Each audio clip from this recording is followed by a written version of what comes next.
So hello everyone, welcome back to my channel, and today I have created this beautiful feline liner look. So this is a very simple and basic look. I haven't used a lot of products, but it looks very nice at the same time. So yeah, do like, share and subscribe, and also if you don't follow me on Instagram, I'll leave my ID. And yeah, let's get started. So first I'll be using the Pond's moisturizer. This is the super light gel moisturizer for moisturizing my face. Then I'll be using the Pack brow cream in the shade 03 to fill in my brows, and for primer I'm using the Swiss Beauty illuminating primer because I want a dewy look.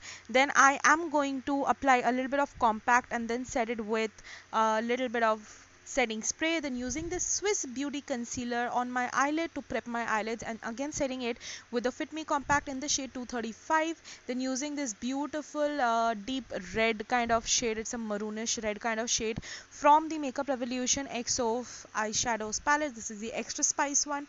Then I'll be using the brown shade, dark brown shade, again mixed with the maroonish red shade on my outer V, and then using the Wet n Wild contour palette in the shade caramel toffee, I'm using the yellow banana powder to cut my crease.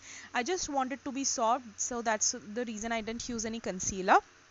And then I'm going to use this Color Feels sketch eyeliner to wing my eye out and also to drag my inner corners.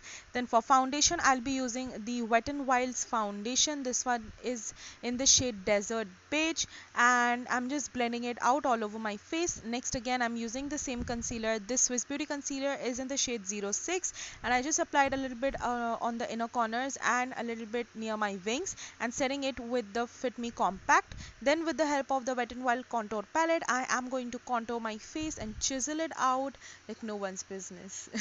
So then I'm going to use this SFR color blusher in the shade coral orange. It's a very beautiful corally orangey shade as the name suggests. Then I'm going to use the Maybelline's Master Chrome highlighter in the shade molten gold to highlight my features. Then again setting everything with the L'Oreal Infallible makeup fixer spray, and then using this lipstick. This is a lipstick from Romantic Beauty in the shade 08. I just bought it from a local store, so I can't really link you down the shop. So now for mascara I'm using the Maybelline Falsies Push Up Drama Mascara.